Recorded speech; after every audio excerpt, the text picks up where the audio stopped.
ஒரு ஷிப் இந்த இடத்த நோக்கி போகும், ஆனால் அந்த இடத்த தாண்டி வெளியவே வராது.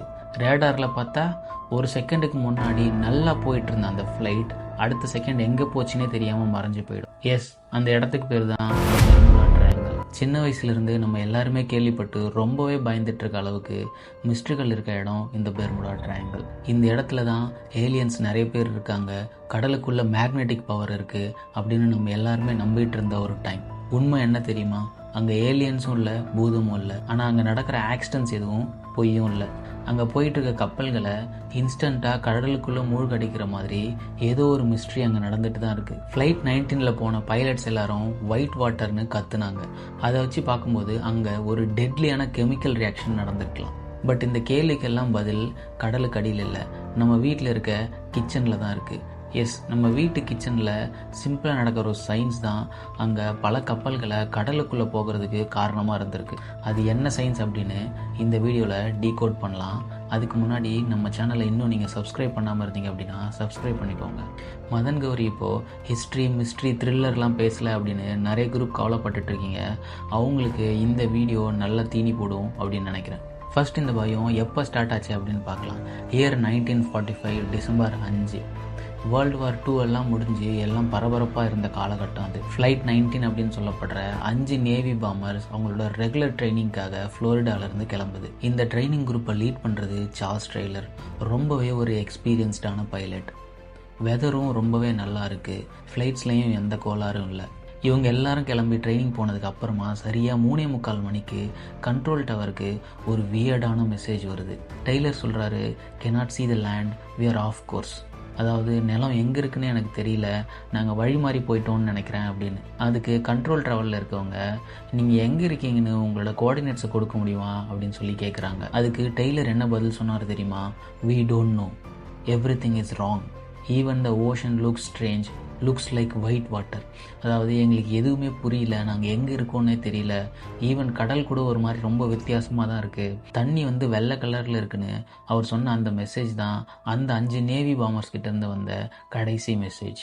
இது எல்லாத்துக்கும் மேலே இந்த விஷயத்தில் நடந்த அடுத்த ஒரு ஷாக்கிங்கான விஷயமே, இவங்க எல்லாத்தையும் ரெஸ்கியூ பண்ணுறதுக்காக ஒரு ஆப்ரேஷன் ஃபார்ம் பண்ணி மெரினர் அப்படின்ற ஒரு பிளேனை திரும்பவும் அனுப்புனாங்க. இவங்க எல்லாரையும் தேடி போன இந்த பிளேனும் திரும்ப வரவே இல்லை. இந்த இன்சிடெண்ட்டுக்கு அப்புறமா தான் எல்லா மக்களும் பெர்முடா ட்ரையாங்கிளை பற்றி பேச ஆரம்பித்தாங்க. ஒரு சில மக்கள் என்ன சொன்னாங்க தெரியுமா? கண்டிப்பாக அங்கே ஏலியன்ஸ் தான் இருக்குது, அவங்க தான் இவங்களை தூக்கிட்டு போயிட்டாங்க அப்படின்னு சொன்னாங்க. இன்னும் சில மக்கள்லாம் அட்லாண்டிஸ் சிட்டி இன்னும் கடலுக்குள்ளே தான் இருக்குது, அதுக்கு நிறைய பவர்ஸ்லாம் இருக்குது, அந்த சிட்டிக்குள்ளே இருக்க மக்கள் தான் இவங்களை எல்லாத்தையும் உள்ளிழுத்துட்டாங்க அப்படின்னு சொல்லிட்டு இருந்தாங்க. ஆனால் இது எல்லாத்தையும் தாண்டி அதுக்கு கொடுக்கப்பட்ட அறிவியல் விளக்கம் என்ன தெரியுமா? நம்ம இந்த வீடியோ ஒரு தொடக்கத்தில் ஒரு விஷயம் சொன்னோம், ஞாபகம் இருக்குங்களா? Kitchen science. எஸ், கடலுக்கு அடியில் ரொம்ப ஆழத்தில் மீத்தேன் ஹைட்ரேட் அப்படின்ற ஒரு விஷயம் இருக்குது. இதை சிம்பிளாக ஒரு லைனில் சொல்லணும் அப்படின்னா ஓஷனோட பர்ப் மாதிரி. உங்கள் ப்ரெஷர் குக்கரில் இருக்க விசில் அடிக்கும் போது எப்படி உஸ் அப்படின்னு ஒரு சவுண்டோட ரொம்ப ஃபோர்ஸ்ஃபுல்லாக வெளியே வருதோ, அதே மாதிரி தான் கடலுக்கு அடியில் ரொம்ப ஆழத்தில் ஐஸ்குள்ளே ஃபார்ம் ஆகிருக்கிற இந்த கேஸ் எல்லாமே சடனாக ரிலீஸ் ஆகும். இப்போ நான் சொல்ல போகிற விஷயத்தை நீங்கள் இமேஜின் பண்ணுங்கள். போட்லேயோ கப்பல்லையோ நீங்கள் கடலுக்குள்ளே போயிட்டுருக்கீங்க, உங்களை சுற்றி இருக்கிற எல்லா தண்ணியுமே சடனாக ஒரு சோடா ஃபோம் மாதிரி ரொம்ப சாஃப்டாக மாறிடுச்சு. இது ஏன் நடக்குது அப்படின்னா, சடனாக மீத்தேன் ஹைட்ரேட்ஸ் மேலே வர்றதுனால ஃபோர்ஸ்ஃபுல்லாக இந்த கிரியேட் ஆகிற பபுள்ஸ் எல்லாமே தண்ணியோட டென்சிட்டியை கம்மி பண்ணி ரொம்ப சாஃப்டாக மாற்றிடும். அப்போது ட்ராவல் பண்ணிகிட்ருக்க நீங்கள் ஒரு தண்ணிக்குள்ளே ஒரு கல் போட்டால் எப்படி வேகமாக உள்ளே போகுமோ அந்த மாதிரி டம்முன்னு உள்ளே போய் விழுந்துருவீங்க. நீங்கள் லிஃப்ட்டில் போயிட்டுருக்கீங்க, லிஃப்ட்டு ஃப்ரீ ஃபால் ஆனால் எவ்வளோ வேகத்தில் கீழே அடிக்குமோ அந்த மாதிரி நீங்களும் ரொம்ப வேகமாக உள்ளே போயிடுவீங்க. ஃபிசிக்ஸ் ரூல் படி கப்பல் தண்ணியில் மிதக்கணும் அப்படின்னா தண்ணி கொஞ்சம் டென்ஸாக இருக்கணும். ஆனால் இந்த மீத்தேன் ஹைட்ரேட்ஸ் தண்ணியை ரொம்ப லைட் ஆக்கிறதுனால தான் நீங்கள் சீக்கிரமாகவே உள்ளே போயிடுவீங்க. ஃப்ளைட் 19 இருந்த பைலட் சொன்ன அந்த ஒயிட் வாட்டர் இதுவாக கூட இருக்கலாம்.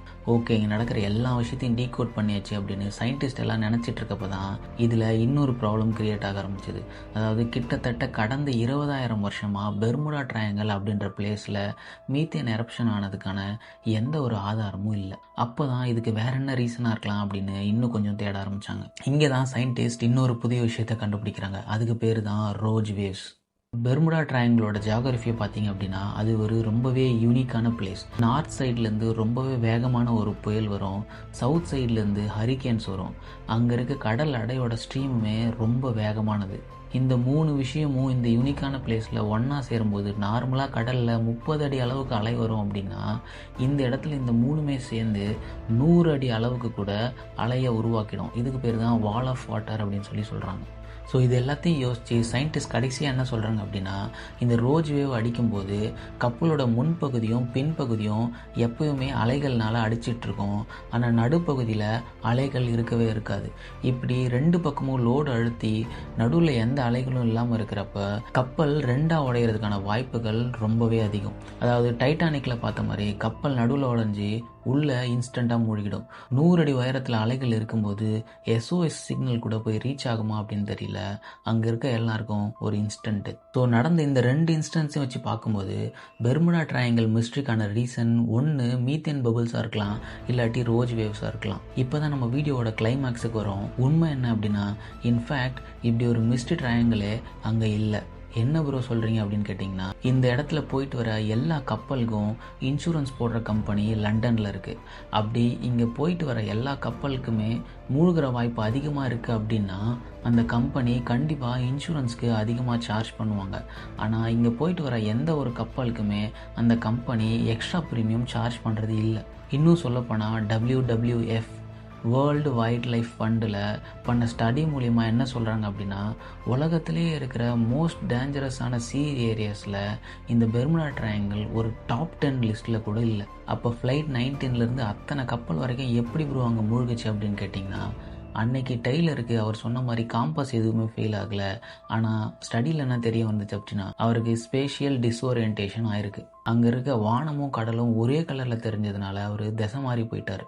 அதுக்கப்புறமா அவங்களுக்கு தேவையான ஃபியூவல் தீர்ந்து போச்சு.